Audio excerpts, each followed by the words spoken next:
into the final shape, more answers on that will start coming up.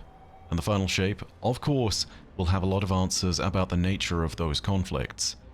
The contradictory nature has always kind of been intentional.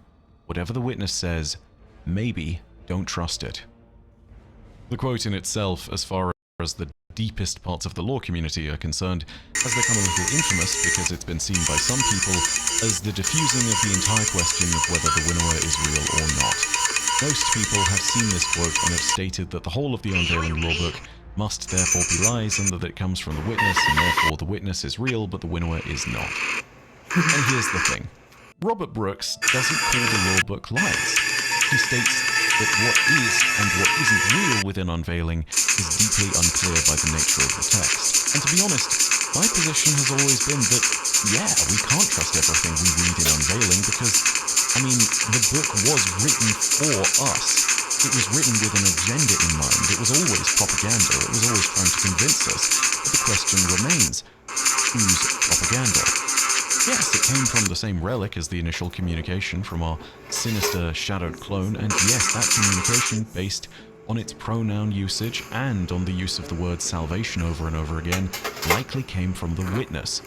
But everything that follows on in Unveiling feels dramatically different from that first vision, as I'll point out later. Unveiling was clearly never going to be 100% fact, but the book itself clearly does contain some fact, as I'll show you later in this video. Those simple ideas being facts to the point that we can reach out and touch them, or even visit them in-game, tells me that there is at least a kernel of truth hidden in these pages that we see in Unveiling. Even if that truth is masquerading as more than it actually is, it is still there. But after all, what is a parable? A story which is told to us with the intent of conveying a message, rather than a completely accurate historical revision of an event that happened. The bedrock message of the truth within it is what's important, not the specifics or the minutiae. With all that said, the possibilities here are far too tantalizing not to discuss, and they give us remarkable insights into the nature of the light, the darkness, and potentially the primordial beings that are here at the heart of Destiny's story.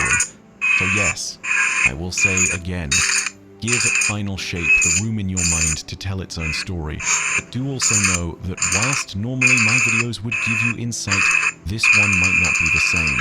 Be ready to disregard these findings if they turn out not to be true, and be ready to look further into them again if it turns out that they are still relevant. This is the freedom I want to give the writers at Bungie because they deserve the ability to tell their own story in the Final Shape, and as long as it's a good story, I think that the rest is kind of a moot point. I'll talk more about that closer to the end, but for now we need to jump in and actually start analysing. So, let's go back to our two big questions, and let's start with the first of them. Is the winnower the witness? After looking through a bunch of evidence, I think I can pretty safely say that the answer is no. Now, let me go ahead and talk about one major counterpoint at the very beginning, which I've sort of already mentioned, which was simply the fact that when we initially touched the artifact at the end of Shadowkeep, it was probably the witness that spoke to us.